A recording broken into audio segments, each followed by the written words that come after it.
साथियों, आज के इस एसएससी जीडी की वीडियो में एक ऐसे क्वेश्चंस की श्रृंखला में आप सभी के सामने प्रस्तुत करने जा रहा हूं जिन क्वेश्चंस को पढ़कर, जिन क्वेश्चंस को तैयार करके एग्जाम को क्रैक किया जाता है। तो आप चाहते हैं कि बड़ी ही आसानी से यानी कि स्मार्टली आपका एग्जाम क्रैक हो जाए, तो आप इस वीडियो को शुरू से लेकर अंत तक देखिएगा, क्योंकि मैंने साथियों इसमें शून्य से शिखर तक पहुंचाने वाली क्वेश्चंस लिए हैं। तो मैं कहूंगा कि कुल मिला के एक क्लास परीक्षा पास वाली एक क्लास आ चुकी है। तो इसमें साथियों सबसे पहले हम लोग हिंदी के क्वेश्चन देखेंगे। हिंदी के पूरे साथियों 20 क्वेश्चन लिए हैं, और आज के इस वीडियो में साथियों जो लेवल रहेगा ना, वो ये समझ लीजिए 12 से 13 प्रश्न आपको बिल्कुल सही करना है। उसके बाद साथियों जीएस के प्लस करंट अफेयर के क्वेश्चन होंगे, उसके बाद रीजनिंग के भी क्वेश्चन लिए हैं, और मैथ की वीडियो के लिए यानी कि मैथ के क्वेश्चन भी लिए हैं। तो आप साथियों इन सभी सवालों को देखिएगा और अपनी तैयारी को मुख्ता कीजिएगा, मजबूत कीजिएगा। तो पहला सवाल है कह रहे कि सही वर्तनी वाले शब्द का चयन कीजिए, यानी कि पुत्र वधु कैसे लिखा जाता है। तो पुत्र ऐसे लिखा जाता है, वधु ऐसे लिखा जाता है, यानी कि क्या आपका आंसर ए जाएगा? मैं कहूंगा बिल्कुल आपका आंसर ए के साथ जाएगा। उसके बाद देखिए कह रहे कि सुलभ का विलोम बता दीजिए। तो सुलभ का विलोम क्या होता है साथियों? दुर्लभ होता है। क्या होता है साथियों? सुलभ का विलोम दुर्लभ होता है, ये आप सभी लोगों को मालूम होना चाहिए। उसके बाद देखिए कह रहे कि आधे से अधिक लोगों की मिलकर एक राय, इस वाक्यांश के लिए एक शब्द अगर मैं आपसे पूछूं तो आप क्या कहेंगे? देखिए अगर आधे से अधिक लोगों की एक राय होती है तो उसको बहुमत कहा जाता है। क्या कहा जाता है? उसको बहुमत कहा जाता है। इस प्रकार राइट आंसर आपका सी के साथ जाएगा। आप कोशिश कीजिए कि मुझसे पहले आंसर देने की। अगर आप मुझसे पहले आंसर देने की कोशिश करते हैं तो माना जाएगा कि आपकी तैयारी तगड़ी है और आप एक लंबी रेस के घोड़े हो, यानी कि आपको हराना इतना आसान नहीं। उसके बाद देखिए कह रहे कि आफत सिर पर लेना। क्या साथियों आफत सिर पर लेना, इसका मतलब क्या होता है मुझे बताइए? झगड़ा मोल लेना। कहते नहीं भाई कि आफत सर पर मत लो, यानी कि झगड़ा मोल ना लो। ठीक है, तो मैं कहूंगा कि झगड़ा मोल ना लेना, ये आपका बिल्कुल करेक्ट आंसर हो जाएगा। प्रेम का मूल्य मापा नहीं जा सकता। क्या? देखिए अब यहाँ पर अगर साथियों बात करें, मापा नहीं जा सकता। प्रेम का जो मूल्य होता है ना, वो मापा नहीं जा सकता, ये आना चाहिए, या जोड़ा नहीं जा सकता, ये आना चाहिए, या प्रेम का मूल्य गिना नहीं जा सकता, ये आना चाहिए, या प्रेम का मूल्य नापा नहीं जा सकता, या प्रेम का मूल्य आका नहीं जा सकता। तो मैं कहूंगा कि प्रेम का मूल्य आका नहीं जा सकता, ये होता है। तो आपका राइट आंसर अगर है ऑप्शन नंबर डी, तो मैं कहूंगा बिल्कुल करेक्ट है। ईश्वर को नहीं मानता है उसको क्या कहा जाता है? देखिए जो ईश्वर को मानता है उसको आस्तिक कहा जाएगा, लेकिन जो ईश्वर को नहीं मानता है उसको नास्तिक कहा जाएगा। ये आप सभी लोगों को मालूम होना चाहिए। नेक्स्ट नंबर का सवाल है निम्नलिखित में से शुद्ध वर्तनी वाला शब्द बताइए, यानी कि कौन सा नक्षत्र कैसे लिखा जाता है। तो नक्षत्र की अगर बात करें, नक्षत्र कुछ ऐसे लिखा जाता है, और ऐसे कहां पर लिखा हुआ है? ऐसा ऑप्शन नंबर सी में लिखा हुआ है। सौम्य का आपसे पूछा जा रहा है साथियों विलोम क्या होगा बताइए। तो सौम्य की अगर बात करें, ये कई बार सवाल पूछा जा चुका है कि सौम्य का विलोम क्या होगा। तो सौम्य का विलोम साथियों उग्र होता है। क्या होता है? सौम्य का विलोम उग्र होता है, आप सभी लोगों को मालूम होना चाहिए। भाई की शादी पर दीपक प्रकाश से भरकर नाचने लगा। अब यहाँ पर कौन सा खाली जगह में वर्ड आएगा बताइए? उल्लास से भरकर नाचने लगा, या हर्ष से, या उन्माद से। तो मैं कहूंगा साथियों कि भाई की शादी पर दीपक उल्लास से भरकर नाचने लगा, ये यहाँ पर बिल्कुल सही रूप से वर्ड आ जाएगा। उसके बाद देखिए दिए गए शब्द के समानार्थी शब्द का चयन कीजिए, यानी कि धरती का आपको बताना है समानार्थी क्या होता है साथियों बताइए। देखिए धरती को ध्वज नहीं कहते हैं, लेकिन धरती को मेदिनी कहा जाता है। आत्मजा भी नहीं कहते हैं और पुलिनवती भी नहीं कहते। मैं कहूंगा धरती का समानार्थी शब्द मेदिनी हो जाएगा। उसके बाद देखिए शुद्ध वर्तनी वाला शब्द बताइए, यानी कि इसमें से कौन सा शब्द आपको बिल्कुल करेक्ट लग रहा है बताइए। देखिए एक तो पूछा जाता है उज्जवल कैसे लिखा जाता है। तो उज्जवल में हमेशा 2 बार जा बनेगा, दोनों बार आधा जा बनेगा। उज्जवल ऐसे लिखा जाएगा। और जब हम बात करते हैं साथियों प्रज्वलित की, तो प्रज्वलित में साथियों आधा जा आएगा और अंत में वलित आ जाएगा। ठीक है ना, इतनी बात आप लोग ध्यान रखेंगे। तो शुद्ध वर्ड कौन सा हो जाएगा? शुद्ध शब्द आपका ऑप्शन नंबर डी वाला हो जाएगा। अब उसके बाद देखिए नेक्स्ट नंबर का सवाल है, देखिए साथियों और मुझे बताइए कि आपका राइट आंसर यहाँ पर क्या होगा। कह रहे कि दिए गए वाक्य के किस भाग में साथियों त्रुटि है। तो वह बड़ा जबरदस्त शिकारी था। क्या? वह बड़ा जबरदस्त शिकारी था। तो यहाँ पर जबरदस्त लिखा हुआ है, जबरदस्त थोड़ी ना होता है साथियों, जबरदस्त होता है। क्या होता है साथियों? जबरदस्त होता है। ये आपने भी सुना होगा, जबरदस्त थोड़ी ना होता है। तो आपका राइट आंसर अगर है ऑप्शन नंबर ए, तो बिल्कुल करेक्ट है। उसके बाद देखिए कह रहे कि पहाड़ का पर्यायवाची क्या होगा साथियों बता दीजिए। तो पहाड़ की अगर बात करते हैं, देखिए पहाड़ के कई सारे पर्यायवाची होते हैं, लेकिन इसमें से अगर बात करें तो जो अचल होता है ना, अचल हिल, ये पहाड़ का ही पर्यायवाची होता है। उसके अलावा अगर बात करते हैं साथियों तुरंग की, तो तुरंग का मतलब पता क्या होता है? घोड़ा होता है साथियों, घोड़ा, तुरंग का मतलब घोड़ा होता है, ठीक है ना। चलिए अब यहाँ पर अगर गिरीश की बात करें साथियों, तो गिरीश का मतलब होता है पशुपति। क्या होता है साथियों? इसका मतलब होता है पशुपति। उसके बाद देखते हैं नेक्स्ट नंबर का सवाल है, कहा जा रहा है कि निम्नलिखित प्रश्न में दिए गए 4 विकल्पों में से उस विकल्प का चयन करें जो दिए गए मुहावरे का अर्थ प्रकट करता है। तो अंधेरे में तीर चलाना, इसको साथियों क्या कहा जाएगा? मुझे बताइए। देखिए, इधर उधर करना या टाल मटोल करना या व्यर्थ श्रम करना या लक्ष्य विहीन प्रयास करना। बिल्कुल साथियों, लक्ष्य विहीन प्रयास करना, इसको ही कहा जाएगा अंधेरे में तीर चलाना, यानी कि राइट आंसर आपका जाएगा ऑप्शन नंबर डी के साथ। अब उसके बाद देख लीजिए अगले नंबर का सवाल है आपकी स्क्रीन पर। कहा जा रहा है कि अच्छा कार्य करने से पुरस्कार मिलता है, रेखांकित शब्द का विलोम आपसे पूछा जा रहा है। यानी कि पुरस्कार का आपको विलोम बताने साथियों क्या हो सकता है? देखिए, पुरस्कार का विलोम क्या उपहार होगा? नहीं। इनाम होगा? नहीं। भेंट होगा? नहीं। दंड हो जाएगा। क्या हो जाएगा साथियों? दंड हो जाएगा। तो आपका right answer option number A हो जाएगा। अगला सवाल देखिए, किस विकल्प में मुहावरा और उसका अर्थ सुमेलित नहीं है? ये क्वेश्चन बहुत अच्छा है, मुझे बताइए। चलिए देखिए, कलम न रुकना, कलम न रुकने का मतलब क्या? लिखते ही रहना होता है? मैं कहूंगा बिल्कुल, उसकी तो कलम न रुकी, यानी कि वो लिखता ही रह रहा है, ठीक है, लिख ही रहा है लगातार। कलम कसाई का मतलब क्या? कलम को तोड़ने वाला होता है। क्या साथियों, कलम कसाई का मतलब क्या? कलम को तोड़ने वाला होता है, मुझे बताइए। नहीं साथियों, देखिए, जो बहुत गुस्से से लिखता है ना, या बहुत कठोर कठोरपूर्ण एक तरीके से लिख रहा है ना, उसको कहा जाएगा कलम कसाई। कलम को तोड़ने वाला नहीं कहा जाएगा। कलम दान देने को कहते क्या? लिखने की नौकरी देना। बिल्कुल साथियों, ये भी सही है। कलम ना उठ सकना, इसको लिख ना सकना कहा जाता है, ये भी सही है। यानी कि कौन सा सुमेलित नहीं है? मैं कहूंगा ऑप्शन नंबर बी वाला सुमेलित नहीं है। बी वाला सुमेलित नहीं है, तो यही आपका राइट आंसर हो जाएगा। उसके बाद देखिए, कहने के दिए गए वाक्यांश के लिए एक शब्द बताइए जो बहुत जानता हो, उसको क्या कहा जाएगा? मुझे बताइए। देखिए, अब आपसे यहाँ पर कई सारे सवाल बनते हैं। सबसे पहले मैं आपको बता देता हूँ, जो बहुत जानता है उसको बहुज्ञ कहा जाता है। अगर बात करते हैं साथियों अज्ञ की, कि अज्ञ किसे कहा जाता है? जो कुछ ना जानता हो। क्या साथियों? जो कुछ ना जानता हो उसको क्या कहा जाएगा? उसको साथियों अज्ञ कहा जाता है, ठीक है ना। चलिए अब सर्वज्ञ की अगर बात करते हैं साथियों, जो सब कुछ जानता है। क्या साथियों?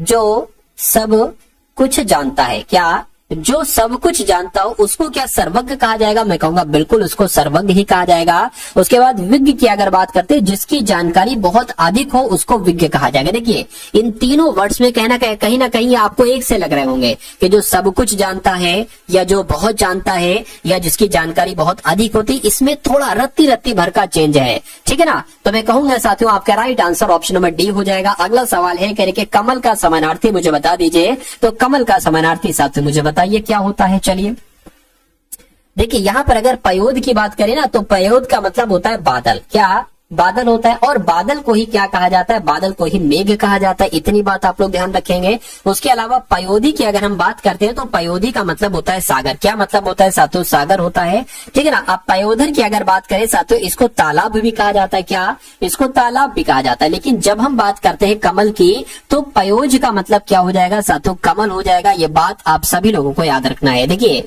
कुछ शब्द ऐसे हैं जिनके अंत में जा है और वो कमल के पर्यायवाची है। किसके साथियों? वो कमल के पर्यायवाची। जैसे कि कुछ एग्जांपल दो, तो जलज हो जाएगा। जलज के अंत में जा है तो ये कमल का पर्यायवाची है। उसके अलावा जलजात, जलजात के अंत में जा है। जलजात के अंत में क्या है साथियों? जलजात के अंत में तो साथियों जा नहीं है, लेकिन सरोज के अंत में है। क्या साथियों? सरोज के अंत में जा है, तो ये क्या हो जाएगा? वैसे जलजात का मतलब भी कमल होता है। जल जात का, इसमें शुरू में साथियों जा है, कोई दिक्कत नहीं है, तो ऐसे भी याद कर सकते हैं, ठीक है ना। चलिए, उसके अलावा साथियों वनज का मतलब भी क्या हो जाएगा? कमल ही हो जाएगा। अब उसके बाद देखिए, अब साथियों यहाँ पर सामान्य ज्ञान के क्वेश्चंस होंगे, और उसके अलावा साथियों कुछ क्वेश्चंस मैंने करंट अफेयर के भी लिए हैं। तो इन सभी सवालों को देखिएगा, और इसमें लगभग 20 क्वेश्चन है। 20 क्वेश्चन में से साथियों 11 के आसपास का तो आपका स्कोर होना चाहिए। चलिए भाई, तो भारत के राष्ट्रीय ध्वज की लंबाई और चौड़ाई के अगर अनुपात की बात करते हैं तो कितनी होती है? साथियों 3:2 होती है, यानी कि अगर 3 फीट लंबाई है तो 2 फीट चौड़ाई होगी, या 3 मीटर अगर लंबाई है तो 2 मीटर चौड़ाई होगी, ऐसे कह सकते हैं हम लोग। उसके बाद देखिए कि कॉर्बेट टाइगर रिजर्व भारत के किस राज्य में स्थित है, तो ये तो उत्तराखंड में। कहां पर है साथियों, ये उत्तराखंड में है। उसके बाद देखिए उज्बेकिस्तान की राजधानी क्या है, मुझे बता दीजिए। तो उज्बेकिस्तान की अगर बात करते हैं साथियों, ताशकंद इसकी राजधानी है। क्या ताशकंद कहां की राजधानी है, तो उज्बेकिस्तान की राजधानी है। अगला सवाल देखिए, अयोध्या किस नदी के तट पर स्थित है, मुझे बताइए। देखिए साथियों, अगर आपने अभी तक इस वीडियो को लाइक नहीं किया तो मैं रिक्वेस्ट करूंगा कि वीडियो को लाइक कर दीजिए, और अगर आप लोग चैनल पर साथियों नए हैं तो चैनल को जरूर सब्सक्राइब कर दीजिए, तो आपका सी के साथ जाएगा। उसके बाद देखिए नेक्स्ट नंबर का सवाल है, कहा जा रहा है कि झीलों की नगरी किस शहर को कहा जाता है। बहुत इंपॉर्टेंट क्वेश्चन है साथियों, स्टार लगाकर इसको नोट डाउन कीजिएगा। तो झीलों की नगरी किस शहर को कहा जाता है, उदयपुर को कहा जाता है। उसके बाद देखिए नेक्स्ट नंबर का सवाल है, कहा जा रहा है यहां पर अगर बात करें कि एफिल टावर ये कहां पर स्थित है, तो ये आपको मालूम होना चाहिए साथियों, एफिल टावर ये कहां पर स्थित है, फटाफट आप लोग यहां पर मुझे बता दीजिए। चलिए, अच्छा कुछ क्वेश्चन स्किप हो गए क्या? हाँ बिल्कुल स्किप हो गए, कोई दिक्कत नहीं। तो झीलों की नगरी उदयपुर को कहा जाता है।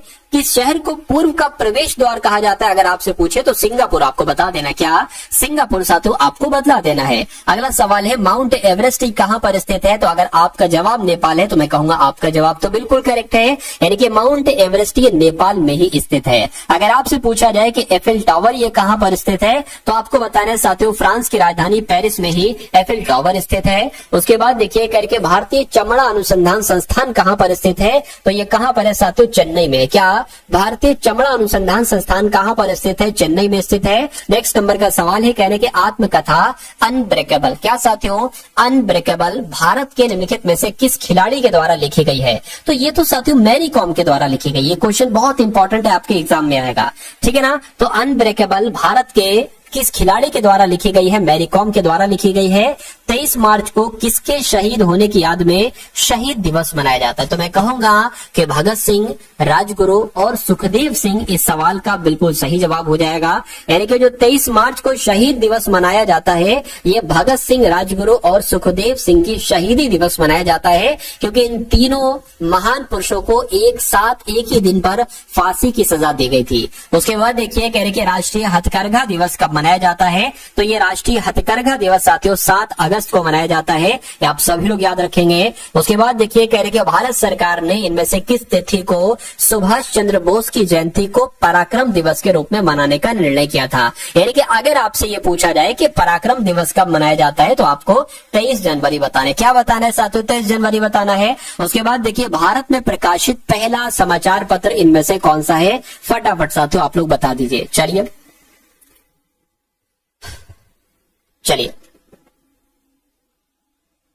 तो आपका साथियों राइट आंसर क्या हो जाएगा, द बंगाल गजट। अगर आपका जवाब है तो मैं कहूंगा आपका जवाब यहाँ पर बिल्कुल करेक्ट। नेक्स्ट नंबर का सवाल है, आपको देखना है साथियों कि आपका राइट आंसर यहाँ पर किस ऑप्शन के साथ जा सकता है। कहा जा रहा है कि ब्रह्मांड के अध्ययन को किस रूप में जाना जाता है, तो इसको तो साथियों कॉस्मोलॉजी कहा जाता है। क्या ब्रह्मांड के अध्ययन को क्या कहा जाता है, कॉस्मोलॉजी कहा जाता है। आंसर आपका सी के साथ जाएगा। संसार की छत की जब हम बात करते हैं कि पर्वत हिमालय को कहा जाता है, नहीं।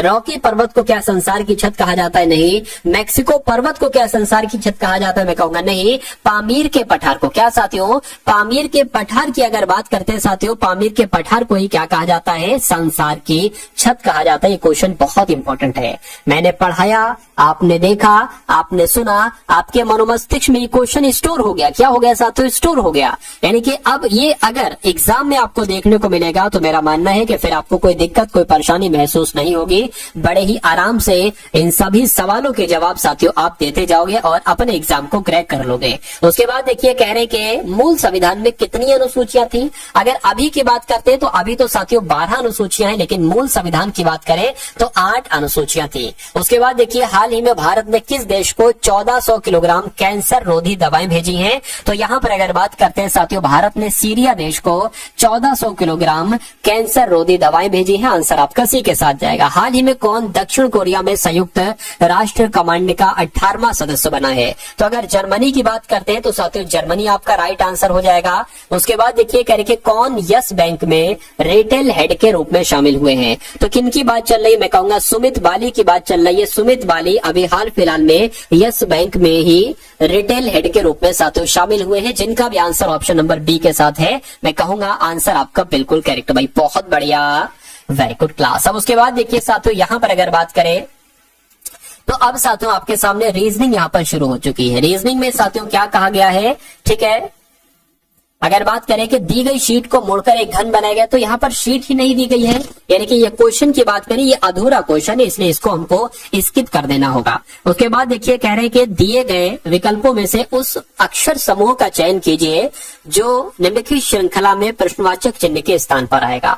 जैसे कि यहाँ पर EIM आया है, उसके बाद QUY आया है, उसके बाद CGK आया है, उसके बाद आपको बताने कि यहाँ पर आखिर कौन से 3 लेटर आएंगे। तो इसमें क्या करना है साथियों, देखिए ये आपका 5 पर आता है और I 9 पर आता है, M 13 पर आता है, उसके बाद Q 17 पर आता है, U 21 पर आता है, Y 25 पर आता है, उसके बाद C 3 पर आता है, G 7 पर आता है, K 11 पर आता है। आपको बताने कि यहाँ पर कौन से 3 लेटर आएंगे। देखिए ये 5 से 12 हुआ है, 5 से 17 हुआ, यानी कि 12 बड़ा है यहाँ पर, 9 से 21 हुआ, यहाँ पर भी 12 बड़ा है और यहाँ पर भी 12 बड़ा है। तो क्या यहाँ पर भी 12 बड़ा है। देखिए 27 की अगर बात करें, ठीक है ना, ये 17 से 26 तक तो 9 हो जाएगा, फिर ABC 3 यानी कि 12 बड़ा है यहाँ पर, ठीक है, और ये भी 12 और ये भी साथियों 12 बड़ा है, क्योंकि 26 की बात करें यानी कि Z1, उसके बाद A से लेकर K तक हो जाएगा। तो मैं कहूंगा साथियों कि यहाँ पर भी 12 12 12 ही बढ़ाना है। तो जब इसमें 12 बढ़ाएंगे तो ये कितना हो जाएगा, 15 हो जाएगा। 15 पर O आता है, O सिर्फ और सिर्फ ऑप्शन नंबर ए में है, इसलिए आंसर आपका यही हो जाएगा। इसमें साथियों जब आप 12 बढ़ाएंगे तो 19 आ जाएगा, 19 पर S होता है, और इसमें जब आप 12 बढ़ाएंगे तो 23 आ जाएगा, 23 पर W होता है। तो इस प्रकार जिनका आंसर मेरे आंसर से पहले था, मैं कहूंगा आंसर आपका बिल्कुल करेक्ट हो जाता है भाई, बहुत बढ़िया, very good class. Next number का सवाल है, देखिए यानी कि न्यूक मी एक्सेल का अर्थ है लेट दिस लाइट, की मेटो का अर्थ है द ब्राइट लाइट, न्यूक ये योन का अर्थ है दिस इज ब्राइट। तो आपको बताना है साथियों लिट का मतलब क्या होगा, बस इतनी सी बात आपको बताने। देखिए अब देखिए लिट कहाँ कहाँ पर लिखा हुआ है, क्या लिट की अगर साथियों बात करते हैं कि लिट आखिर लिखा कहाँ कहाँ पर है, बस इतनी सी बात आपको यहाँ पर देखना है। चलिए कोई दिक्कत नहीं है, देखिए लिट आपका यहाँ पर लिखा हुआ है, यानी कि आपको साथियों क्या लिट का कोड बताना है। लेकिन लिट का कोड बताने से पहले अब देखिए लिट यहाँ पर लिखे ना, यानी कि लिट का कोड न्यूक हो सकता है, या हो सकता है मी हो, या हो सकता है एक्सिल, इससे बाहर नहीं जाएगा। आपको उससे पहले बताना है कि दिस का कोड क्या होगा, और आपको उससे पहले बताना है कि लाइट का कोड क्या होगा, ठीक है ना, तभी तो लिट का कोड आप बता पाएंगे। अब यहाँ पर अगर साथियों बात करते हैं द ब्राइट लाइट, यानी कि यहाँ पर भी लाइट है, यानी कि इसमें भी जो सेम है ना और इसमें जो सेम है वो लाइट का कोड होगा। क्या सेम है ये आपको बताना है, इसमें मी सेम है, तो मैं कहूंगा साथियों मी जो हो जाएगा वो लाइट का कोड हो जाएगा। अब मी आंसर नहीं हो सकता क्योंकि मी तो लाइट का कोड है। अब दिस का कोड साथियों निकाल लीजिए, देखिए दिस इसमें है, यानी कि इसमें और इसमें क्या सेम है, न्यूक सेम है, तो मैं कहूंगा न्यूक जो होगा वो साथियों लाइट का कोड हो जाएगा। अब बचा क्या साथियों, एक्सिल बचा, तो एक्सिल की अगर बात करें ये आपका एक्सिल ही आपका लिट का कोड हो जाएगा, यानी कि एक्सिल आपका बिल्कुल करेक्ट आंसर हो जाएगा। इस टाइप का एक सवाल आपसे बहुत पूछा जाता है, पूछा जाता है। उसके बाद देखिए कह रहे कि 4 अक्षर समूह दिए गए। क्या आपको साथियों 4 अक्षर समूह यानी कि 4 आपको ऑप्शन दिए गए हैं, जिनमें से 3 किसी प्रकार से समान है। 3 इसमें से 3 में एक लॉजिक लगा होगा, एक रूल लगा होगा, और एक ऐसा ऑप्शन होगा जो सबसे अलग होगा, उसमें एक अलग लॉजिक लगा होगा। तो वही आपको बताने कि कौन सा सबसे अलग है। देखिए अगर हम यहाँ पर सबसे पहले अगर बात करते हैं, ये एस है, ये यू है, ये क्यू है, ये WS है। यहाँ पर साथियों अगर बात करें, देखिए ये एस से यू जो हुआ है ना, ये 19 पर होता है, ये 21 पर होता है, यानी कि 2 इसमें बड़ा है, क्या इसमें 2 बड़ा है ये। उसके बाद अगर बात करें यू से क्यू जो है, यू 21 पर, क्यू साथियों 17 पर होता है, यानी कि 4 को घटाया गया है। और क्यू से साथियों डब्ल्यू जो हुआ है, क्या क्यू से अगर साथियों डब्ल्यू जो हुआ है, ये देखिए यहां पर अगर बात करें इसमें साथियों क्या लफड़ा हुआ है, इसमें देखिए ये 4 का ये एस एक्स्ट्रा आ गया है, ठीक है, क्योंकि इसमें जो जनरेटर उसमें इतने होंगे। वैसे तो देखा जाए तो फिर तो यही सबसे अलग हो जाएगा। फिर क्वेश्चन का मतलब ही क्या, जब इसमें कुछ करने के बाद यहाँ पर 4, यहाँ पर 4, यहाँ पर 4 लेटर, यहाँ पर 5 लेटर, तो ये गलती से टाइप हो गया है। क्यू से अगर साथियों डब्ल्यू करेंगे तो लगभग 17 और ये 23 यहाँ पर +6 हुआ है।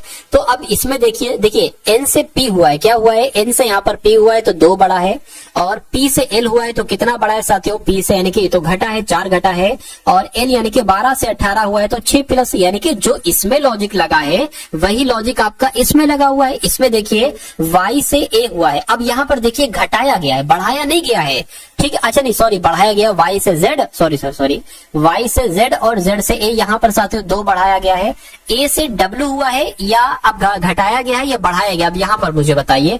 इसमें तो लॉजिक जो लग रहा था वो 4 घटाना था, अगर हम इसमें से साथियों 4 घटाएंगे तो w नहीं आएगा, 4 घटाएंगे साथियों w आपका नहीं आएगा, ठीक है ना। उसके बाद अगर यहाँ पर बात करते हैं तो ये 23 से 4 हो गया है। अब इसमें क्या, इसमें बढ़ाया गया है, 6 बढ़ाया गया है, तो जब इसमें 6 बढ़ाएंगे तो इतना नहीं होगा साथियों, मेरे ख्याल से C आना चाहिए, तो ये मुझे थोड़ा सा अलग लग रहा है। इसकी अगर बात करते हैं साथियों, P से R हुआ है 2 बड़ा है, और R से N हुआ है साथियों 18 से 14 हुआ है 4 घटा है, और 14 से 20 हुआ है साथियों, तो मैं कहूंगा 6 बड़ा है। यानी कि आपका सबसे अलग जो ऑप्शन है वो कौन सा ऑप्शन सबसे अलग है, ऑप्शन नंबर बी वाला।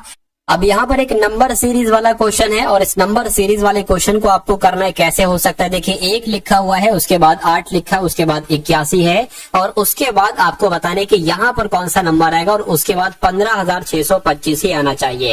यानी कि नंबर ने एकदम उछाल मारा है, और छोटा मोटा उछाल नहीं साथियों, बहुत बड़ा, अचानक से 15,625 आ गया। तो ये कैसे आ गया, देखिए यहाँ पर अगर साथियों हम बात करें ना, देखिए अब पता इसमें क्या होगा, देखिए अगर साथियों हम इसको 2 का क्यूब मान लें, और इसको साथियों देखिए ये क्या हो जाएगा, ये आपका 3 की घात 4 होता है, 81 जो होता है ना, 3 गुणा 3 गुणा 3 गुणा 3 होता है, और 8 क्या होता है, 2 गुणा 2 गुणा 2 होता है। और अगर इसकी बात करें तो ये 1 का स्क्वायर भी हम लिख सकते हैं। अब देखिए 1 2 3, 2 घात 3 घात 4 घात, तो आप साथियों यहाँ पर 1 2 3 4 नंबर आएगा, और 4 के ऊपर साथियों घात आपकी क्या लग जाएगी, 5 घात लग जाएगी, 1 2 3 4 5, ठीक है ना।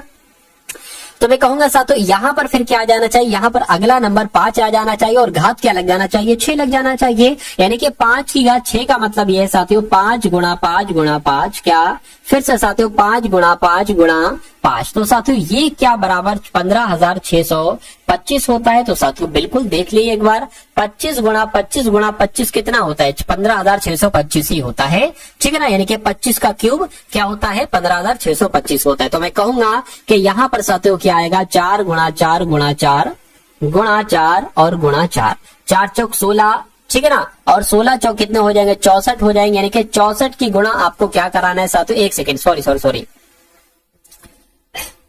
हाँ बिल्कुल सही है, ठीक है। अब 4 चौक 16 यानी कि 64 की गुणा आपको 16 से करानी है। 6 चौक आपका 24 हो जाएगा, 6 चौक 36 37 38 हो जाएगा, और साथियों यहाँ पर 64 आ जाएगा, ये 4 आ गया, ये आपका 12 आ गया, ये साथियों 10 आ जाएगा, यानी कि 1024 आपका आंसर आ जाएगा। यहाँ पर जो नंबर आएगा वो 1024 होगा। इस प्रकार जिनका भी आंसर ऑप्शन नंबर बी के साथ है, मैं कहूंगा आंसर आपका बिल्कुल करेक्ट हो जाएगा। अब उसके बाद देखिए अगले नंबर का साथियों सवाल है, यहाँ पर एक कुछ प्रश्नवाचक चिन्ह कुछ है ही नहीं साथियों, इसलिए स्किप कर देंगे, ठीक है। चलिए अगला सवाल देखिए, कह रहे कि जिस प्रकार मोतियाबिंद नेत्र से संबंधित है, उसी प्रकार मोनियर रोग किससे संबंधित होता है, मुंह से, दांत से, कान से, या साथियों नाक से। देखिए जैसे मोतियाबिंद जो रोग होता है ना वो नेत्र से संबंधित होता है, ऐसी जो मोइनर रोग होता है इसका संबंध कान से होता है, यानी कि ये कान में हो जाता है रोग। तो इस प्रकार आपका right answer option number C के साथ चला जाएगा। उसके बाद देखिए अगला सवाल है, कह रहे कि जैसे CNK से JUR बनाया गया है, वैसे ही FJL से क्या बनाया जा सकता है, कौन से 3 लेटर आखिर यहाँ पर आएंगे। देखिए ये C है 3 पर होता है, J होता है 10 पर, यानी कि कितना बड़ा है साथियों, 7 बड़ा है। N 14 पर होता है, U 21 पर होता है, कितना बड़ा है, 7 बड़ा है। K 11 पर होता है, R 18 पर होता है, कितना बड़ा है, 7 बड़ा है। तो इसमें भी साथियों 7 बढ़ना पड़ेगा। F 6 पर होता है, 7 इसमें प्लस करेंगे तो 13 आ जाएगा, 13 पर M होता है। J 10 पर होता है, 7 प्लस करेंगे 17 आ जाएगा, 17 पर Q होता है। L 12 पर होता है साथियों, L में 7 प्लस करेंगे 19 आ जाएगा, 19 पर S होता है। तो MQS कौन से ऑप्शन में लिखा हुआ है, मैं कहूंगा ऑप्शन नंबर C में लिखा हुआ है। तो आपका right answer option number C के साथ ही होना चाहिए। चलिए भाई अब उसके बाद देखिए कह रहे कि MNLOQ और एच एक पंक्ति में बैठे हैं। चलिए तो एक पंक्ति बना लेते हैं। कितने लोग हैं? 1 2 3 4 5 6, 6 लोग हैं। तो 1 2 3 4 5 6, 6 लोग की बैठने की जगह मैंने बना दी। अब यहाँ पर कहा गया है कि क्यू और एच बीच में, यानी कि हो सकता हो क्यू यहाँ पर हो, क्यू यहाँ पर हो और एच यहाँ पर हो, या हो सकता है एच यहाँ पर हो, कोई दिक्कत नहीं है। कह रहे कि एम और एन पंक्ति के छोरों के क्या, अच्छा इनका मुंह की बात करें ना, इनका मुंह किस तरफ है ये बताया गया नहीं। क्यू और एच बीच में है, एम और एन पंक्ति के छोरों पर बैठे हैं, एल एन के बाएं और है, एम दाएं। देखिए जब अगर नहीं बताया जाता है ना तो हम ऑटोमेटिक मान लेते हैं कि इनका मुंह उत्तर की तरफ है। क्या उत्तर की तरफ है? तो कहा जा रहा है एम और एन पंक्ति के छोरों पर बैठे हैं। मान लीजिए एम अगर यहाँ पर बैठ जाता है और एन अगर यहाँ पर बैठ जाता है, हो सकता है ये भी हो कि एन यहाँ पर बैठे, एम यहाँ पर बैठे। अगर ऐसा नहीं होगा तो इसको कट कर देंगे, फिर अगर दूसरी लाइन बनाएंगे नए सिरे से, या इसको ही साथ तो इरेज करके एन यहाँ पर बैठा देंगे, एम यहाँ पर बैठा देंगे। अभी हम इसको एक बार ट्राई कर रहे हैं। एम और एन पंक्ति के छोरों पर बैठते, छोरों पर बैठा दिया। कह रहे कि एन के बाएं बैठा है एल। अब देखिए अगर हम एन यहाँ पर बैठाते तो हम एन के बाएं कहां पर बैठाते? इधर थोड़ी ना एल बैठेगा। कहा गया है कि एल एन के बाएं बैठा है तो एन यहाँ पर बैठेगा तभी एल यहाँ पर बैठ पाएगा। ठीक है ना, समझ गया ना मैं क्या कहना चाह रहा हूं। चलिए तो एन के बाएं बैठा, इसलिए हमें ये कंफर्म होगा कि एम यहाँ पर और एन यहाँ पर ही बैठेगा। तो एन के बाएं एल बैठ जाता है, ठीक है। उसके बाद क्या कहा गया था कि एम के दाएं कौन है। अब यहाँ पर आपसे पूछा जा रहा है क्यों यहाँ पर कौन है? देखिए यहाँ पर कहा गया था कि क्यू और एच बीच में है, यानी कि क्यू और एच, क्यू यहाँ पर या हो सकता है एच यहाँ पर, या एच यहाँ पर क्यू यहाँ पर, यानी कि यहाँ पर तो फिक्स पोजीशन हो गई। यानी कि हमारा आंसर इसमें से नहीं हो सकता, हमारा आंसर होगा जो यहाँ पर बैठेगा। अब बचा कौन है? देखिए एम भी हो गया, एन भी हो गया, ठीक है ना, एल भी हो गया, ओ बचा है, ओ यहाँ पर आ जाएगा। अब क्यों कहीं पर बैठे हमको कोई मतलब नहीं। हमसे पूछा गया था कि एम के दाएं कौन होगा, एम के दाएं ओ होगा, तो ओ आपका क्या होगा? बिल्कुल करेक्ट आंसर हो जाएगा। चलिए भाई अब उसके बाद देखते हैं नेक्स्ट नंबर का सवाल है, आपकी स्क्रीन पर देखिए और बताइए सही जवाब आपका क्या होगा। कह रहे कि सभी पेंसिल पेन है, तो सभी पेन पेंसिल है तो मान लेते हैं साथियों ये क्या हो गए? ये पेन हो गए। और सभी पेंसिल सभी पेन जो है ना ये क्या हो गए? सभी पेन पेंसिल हो गए। इतनी बात क्लियर है? बिल्कुल क्लियर है। कह रहे कि कुछ मार्कर पेंसिल, यानी कि कुछ मार्कर, मान लीजिए साथियों मार्कर ये आपके ये हो गए, और कह रहे कि कुछ मार्कर यानी कि इतने मार्कर पेंसिल हो गए, तो आरेख बन गया। अब निष्कर्ष को देखिए, बताइए कौन सा निष्कर्ष है सही है, कौन सा गलत है। कह रहे कि सभी पेन मार्कर हैं। अरे भाई सभी पेन मार्कर कैसे हो सकते हैं? मैं तो यहाँ पर देख रहा हूँ कि कोई पेन मार्कर नहीं है, तो ये गलत हो जाएगा। यानी कि कुछ पेन मार्कर है, कुछ पेन भी मार्कर नहीं है, ठीक है। अरे आप कह रहे थे सभी पेन मार्कर है, मैं कहूंगा कि कुछ पेन मार्कर नहीं है, और यहाँ पर कह रहे कुछ पेन मार्कर, कहाँ भाई कुछ पेन मार्कर है, तो ये भी गलत हो जाएगा। मैं कहूंगा कि कोई भी निष्कर्ष अनुसरण नहीं कर रहा है, तो आपका आंसर ऑप्शन नंबर ए के साथ जाएगा। अब उसके बाद देखिए कह रहे किसी निश्चित कोट भाषा में LUC के NOW को CULKOKWON लिखा जाता है। उसके बाद साथ तो इन लेटर्स को ये लिखा जाता है, तो आपको बताना है ग्वालियर को किस मतलब कौन से लेटर्स में लिखा जाएगा, पूछा जा रहा है आपसे। देखिए मुझे इन लेटर्स को पढ़ के देखा, और मैंने इन लेटर्स को जब पढ़ा तो मुझे इतना मालूम पड़ा कि जो इसमें लेटर आ रहे हैं वही लेटर यहाँ पर आ रहे हैं। तो लॉजिक मुझे थोड़ा सा पता चल गया, लेकिन अभी मैं ये नहीं कह पा रहा हूँ कि कैसे क्या होगा। देखिए यहाँ पर अगर साथियों बात करते, ये लिखा हुआ LUC, और ये क्या लिखा हुआ LUC, यानी कि शुरू के 3 लेटर उल्टी तरफ से चला दिए गए। उसके बाद अगर बात करते हैं साथियों, जैसे यहाँ पर K लिखा है वैसे यहाँ पर K लिखा है, उस प्रकार साथियों NOW लिखा है ना, तो NOW उल्टी तरफ से लिख दिया। और यही चीज यहाँ पर जरा आप ध्यान से देखिए कि UDA, तो साथियों यहाँ पर क्या हो गया है? ADU हो गया है। चलिए तो कोई दिक्कत नहीं। देखिए ये तीन यानी कि क्या आ जाएगा? AWG आ जाएगा, तो AWG आ गया। L जैसा है ना, L वैसा ही रहेगा। यहाँ पर ROI आ जाएगा, ROI आ गया। तो अब आपको देखना है कि ऐसा कौन से ऑप्शन में है कि AWGLROI। मैं कहूंगा ऐसा तो ऑप्शन नंबर ए में है। ऑप्शन नंबर ए में है तो मैं कहूंगा कि आपका राइट आंसर अगर है ऑप्शन नंबर ए, तो बिल्कुल करेक्ट है भाई, बहुत बढ़िया, वेरी गुड क्लास। अब यहाँ पर साथियों आपके सामने मैथ के क्वेश्चन शुरू हो चुके हैं। तो मैथ का पहला सवाल है, कह रहे कि एक दुकानदार कोई गैजेट 25% की छूट पर 1125 रुपए में खरीदता है। यानी कि साथियों उसने 25% की छूट पाई है और तब उसने 1125 रुपए में खरीदा है। कह रहे कि यदि इसे अंकित मूल्य पर 10% की छूट देकर बेचा जाता तो उसे कितना लाभ होता। साथियों ये आपको यहाँ पर बता रहे। देखिए यहाँ पर अगर बात करें कि 75% की वैल्यू क्या है, जब 25% की छूट पर खरीदा है, यानी कि 75% पर खरीदा है और कितने रुपए का खरीदा है, 1125 रुपए का खरीदा है। तो साथियों इसको एक काम करो, क्या इसका एक काम करो कि इसका साथियों 100% की वैल्यू निकाल लो, ठीक है ना। तो 1125 बटे 75 आ जाएगा और गुणा 100 हो जाएगा। ये साथियों 100% की वैल्यू आ जाएगी। 25 तिया और 25 चौक आपका हो जाएगा, ठीक। इसको अगर कट करेंगे साथियों 3 तिया 9 हो जाएगा, 2 हो जाएगा, ये 22 हो जाएगा, 3 7 21 हो जाएगा, 3 5 15 हो जाएगा। यानी कि 375 की गुणा आपको 4 से करा लेनी है। 4 5 20 हो गया, 7 चौक 28, 29 30 हो गया, 4 तिया 12 और यहाँ पर आपका 15 हो गया। यानी कि आपका कितना आ गया है साथियों, 1500 आ गया। ये क्या है, ये आपका अंकित मूल्य है। ये क्या है साथियों, ये अंकित मूल्य है, ठीक है ना। चलिए अब ये अंकित मूल्य हो गया। अब कहा जा रहा है कि यदि वह इसे अंकित मूल्य पर 10% की छूट पर देकर बेचता, यानी कि इस 1500 पर अंकित मूल्य पर 10% की छूट पर अगर इसको बेचता, ठीक है, तो उसे कितना लाभ होता। इन 2 जीरो से ये 2 जीरो कैंसिल हो जाएंगे, 15 निम कितने हो जाएंगे, 135 हो जाएंगे, यानी कि 0 लग जाएगा। तो साथियों अब बताइए उसको कितना लाभ होगा, ठीक है। प्रॉफिट आपसे यहाँ पर साथियों पूछा जा रहा है। तो प्रॉफिट की अगर बात करें, देखिए ये था कितना 1500, तो और ये कितना था साथियों, एक तरीके से 1125 था, ठीक है। तो आपको क्या करना है साथियों, ये 1325 में से 1125 को माइनस करना है। तो 5 जाएगा, ये 4 हो जाएगा, यहाँ पर 2 जाएगा, यहाँ पर 2, यानी कि 225 का प्रॉफिट होगा। 225 का प्रॉफिट होगा तो आंसर आपका किस ऑप्शन के साथ जाएगा, ऑप्शन नंबर डी के साथ जाएगा। अगर आपकी समझ में आ गया है तो बहुत अच्छी बात है, लेकिन कोई दिक्कत कोई कंफ्यूजन आपको है तो एक बार दोबारा से इसको देखेंगे। उम्मीद करता हूं कि आपकी समझ में बहुत आराम से आ जाएगा। अब इस सवाल को देखिए, सवाल में साथियों कुछ नहीं कह रहे कि खिलौनों की एक फैक्ट्री है, खिलौने की एक फैक्ट्री है, इसमें एक कर्मचारी 5 मिनट में एक खिलौना तैयार करता है, ठीक है। यदि 10:30 से 12:30 यानी कि 2 घंटे में 1248 खिलौने तैयार किए जाने हो तो इसके लिए कितने कर्मचारियों को काम पर लगाना होगा। ये सवाल सेम टू सेम वैसा है जैसे कि साथियों 10 आदमी, ठीक है ना, 10 आदमी मिलकर 2 दिन में जो काम करते हैं वही, ठीक है, कितने आदमी मिलकर 4 दिन में उतना काम कर, उस टाइप वाला ये सवाल है। थोड़ा थोड़ा मैचिंग कर रहा है साथियों, ठीक है। तो इसको हम उसी मेथड से करने की कोशिश करेंगे। अब यहाँ पर कहा गया है साथियों के जो एक कर्मचारी जो है 5 मिनट में एक खिलौना तैयार करता है, यानी कि एक कर्मचारी हम मान लेते हैं, क्या एक कर्मचारी है, ठीक है, और 5 मिनट में क्या साथियों, 5 मिनट में कितना काम करता है, एक खिलौना तैयार करता है। जितना काम करता है ना वो हम नीचे रखते हैं, यानी कि एक खिलौना तैयार करता है बराबर।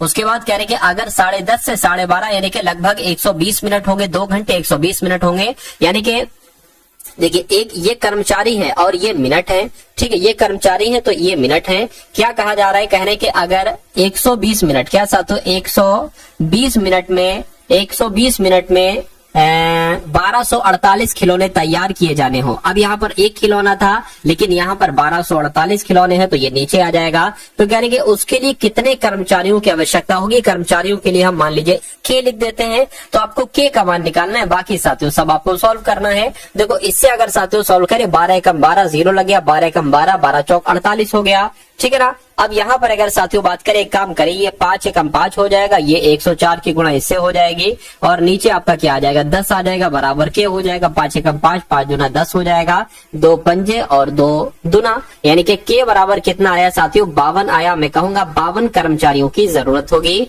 तो 52 यानी कि ऑप्शन नंबर बी आपका बिल्कुल करेक्ट आंसर हो जाएगा। 39,000 की धनराशि को ए बी सी में इस प्रकार विभाजित किया जाता है कि ए का हिस्सा बी के हिस्से का 1/3 है और बी को सी से 20% अधिक धनराशि मिलती है। तो ए का हिस्सा क्या है। अब देखिए यहाँ पर सबसे बड़ा पता टारगेट क्या है, सबसे बड़ी चीज आपका यही है कि आप ए अनुपात बी अनुपात सी का अनुपात निकाल सके। और वो कैसे निकालेंगे वो साथियों मैं आपको बता देता हूँ कैसे आप निकालेंगे। देखिए ये ए हो गया, ये बी हो गया, ये सी हो गया।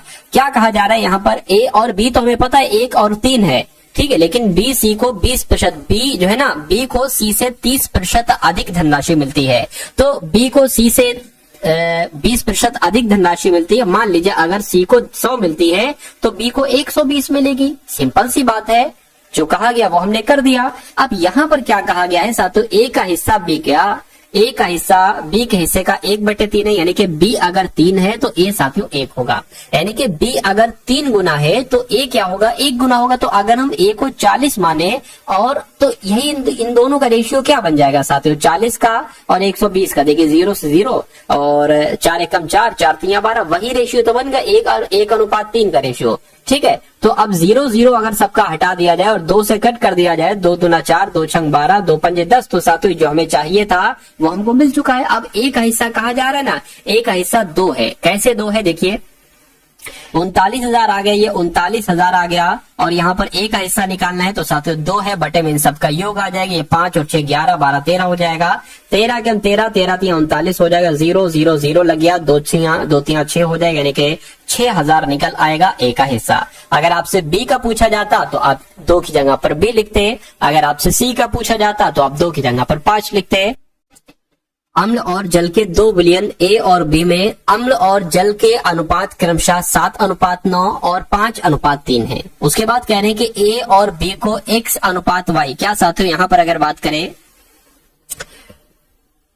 कहा जा रहा है आपसे कि ए और बी को x/y के अनुपात में मिलाया जाता है। ठीक है, करके अगर परिणामी विलयन में अम्ल और जल का अनुपात 9:7 है तो x/y का मान क्या होगा। ऐसा सवाल अगर आपसे पूछा जाए तो आपको क्या करना है साथियों, मैं आपको बता देता हूं। देखिए ये क्या बात कही गई है, 2 चीजों की यहाँ पर बात की गई है, एक तो अम्ल है और दूसरा क्या है साथियों, दूसरा जल है।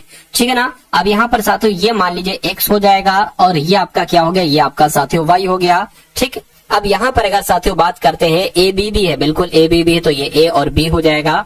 यहाँ पर साथियों कहा गया है कितना अनुपात है, ठीक है 7:9 है ना। तो यहाँ पर साथियों आप 7 तो रखेंगे, नीचे क्या रखेंगे, नीचे साथियों इनका योग रखेंगे। मुझे जगह ज्यादा की जरूरत है तो इसलिए साथियों मैं क्या कर लेता हूँ, यहाँ पर लिख लेता हूँ अम्ल और जल।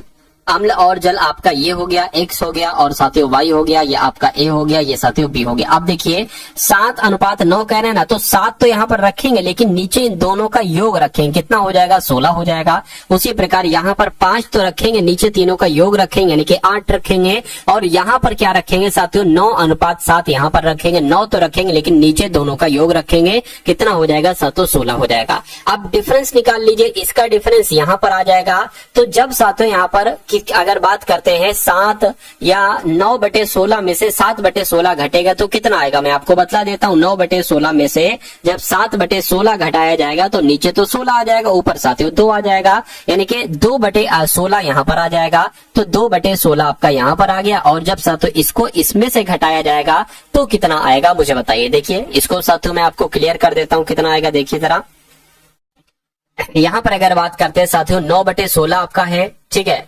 9/16 हो गया, माइनस आपका कितना हो गया साथियों, एक काम करिए, ठीक है बड़ा पहले लिख लीजिए और छोटा बाद में लिख लीजिए। इसको अभी मैं बड़ा करवा दूंगा, देखिएगा 5/8 है आपका ये, माइनस 9/16 है। अब देखिए 16 है, इसको भी 16 अगर बनाए तो 2 से इसको गुणा कराना पड़ेगा, फिर 2 से इसको भी गुणा कराना पड़ेगा, यानी कि 10/16 हो गया। तो 16 नीचे है, 16 आ जाएगा और ये 10 में से 9 जाएगा, 1 आ जाएगा, यानी कि यहाँ पर क्या आ गया 1/16 आ गया। इतनी बात क्लियर है क्या, ये बिल्कुल क्लियर है। अब यहाँ पर अगर साथियों हम लोग बात करते हैं, देखिए 2 एकम 2, 2 अट्ठे 16 हो गया, यानी कि 1/16 और अनुपात 1/8 हो गया। 8 एकम 8, 8 दूना 16 हो गया। तो अनुपात कुल मिला के क्या निकल कर आया, ठीक है। अब देखिए 1 है तो इस 1 की गुणा इससे हो जाएगी, इस 2 की गुणा इससे हो जाएगी, यानी कि 1:2 अनुपात निकल के आया है। तो x/y कितना हो जाएगा, x/y साथियों 1:2 हो जाएगा। तो अगर ये सवाल आता है ना तो आपको इस टाइप से करना है, इसको एक बार और रिवीजन कर लेंगे तो आपकी और अच्छे तरीके से समझ में आ जाएगा। उसके बाद देख लीजिए नेक्स्ट नंबर का सवाल है, देखिए और बताइए कि आपका राइट आंसर साथियों यहाँ पर किस ऑप्शन के साथ जा सकता है। चलिए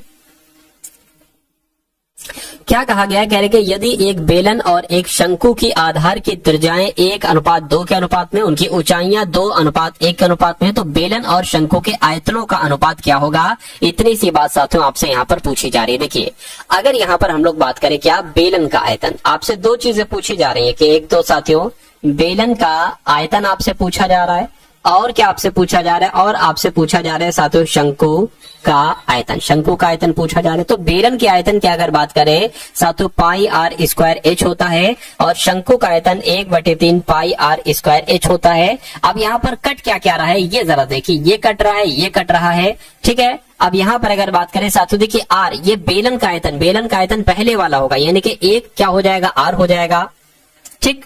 तो एक यहाँ पर साथियों आ जाएगा, बिल्कुल आ जाएगा। अच्छा एक काम करिए साथियों, आप ये 1/3 है ना, इसको ऊपर भी आप पहुंचा सकते हैं, ठीक है, वरना नीचे से भी आप जो है ना वो साथियों काम कर सकते हैं, ऐसी कोई दिक्कत नहीं होगी। यहाँ पर देखिए आर की अगर बात करें, इसको लिख लीजिए, आर आपका एक इसका स्क्वायर हो जाएगा और एच कितना हो जाएगा साथियों, 2 हो जाएगा, तो 2 यहाँ पर आ गया। और बटे कितनी अगर बात करें 1/3 आपका ये है, आर स्क्वायर क्या हो जाएगा 2 का 4, 2 का स्क्वायर यानी कि 4 हो जाएगा और एच क्या हो जाएगा साथियों 1 यहाँ पर हो जाएगा। इतनी बात क्लियर है, बिल्कुल क्लियर है। अब ये 3 ऊपर पहुंच जाएगा, कोई दिक्कत नहीं है साथियों, 3 गुणा 2 हो गया और नीचे 4 गुणा 1 हो गया, तो 2 एकम 2, 2 दूना 4, 3/2 आ गया। इसको हम लोग लिख सकते हैं 3:2। तो 3:2 कौन से ऑप्शन में है, मैं कहूंगा ऑप्शन नंबर बी में है। तो जिनका भी आंसर ऑप्शन नंबर बी है बिल्कुल करेक्ट है भाई, बहुत बढ़िया, वेरी गुड क्लास। चलिए साथियों अब उसके बाद देखिए अगला सवाल है, कह रहे कि यदि किसी संख्या का 62% किसी दूसरी संख्या के 3/5 के बराबर है, ठीक है, तो पहली संख्या और दूसरी संख्या का अनुपात क्या होगा। किसी संख्या का 62% मान लेते हैं, वो संख्या x है, यानी कि x का 62% यानी कि 62/100, दूसरी संख्या मान लीजिए y के 3/5 के बराबर है, तो 3/5 के बराबर है हो गया। अब दोनों का अनुपात क्या है ना, x और y का, तो साथियों ये x लिखा, ये नीचे y आ गया इसके, और 3/5 तो लिखा था ना, इसलिए ये 100 ऊपर चला जाएगा इसकी गुणा में और क्रॉस मल्टीप्लाई 62 की 5 से हो जाएगी, ये हो गया साथियों। इतनी बात क्लियर है बिल्कुल। अब साथियों ये कट जाएगा, 5 दूना 10 आ गया, ठीक, ये 3 से नहीं कटेगा, ठीक, तो 20 तिया कितना हो जाएगा 60 हो जाएगा, बटे 62 हो जाएगा, यानी कि x अगर 60 है तो y 62 हो जाएगा। इसको अगर कट करते हैं 2 से तो साथियों 30 आ जाएगा और ये 31 आ जाएगा, यानी कि 30:31 क्या आ जाएगा, ये साथियों x और y का अनुपात आ जाएगा। और ऐसा कहां पर लिखा हुआ है, ऑप्शन नंबर ए में लिखा हुआ है। तो जिनका आंसर यहाँ पर है ऑप्शन नंबर ए के साथ, मैं कहूंगा कि आपका आंसर बिल्कुल करेक्ट हो जाता है भाई, बहुत बढ़िया, वेरी गुड क्लास। तो कैसी लगी आपको साथियों क्लास, एक बार कम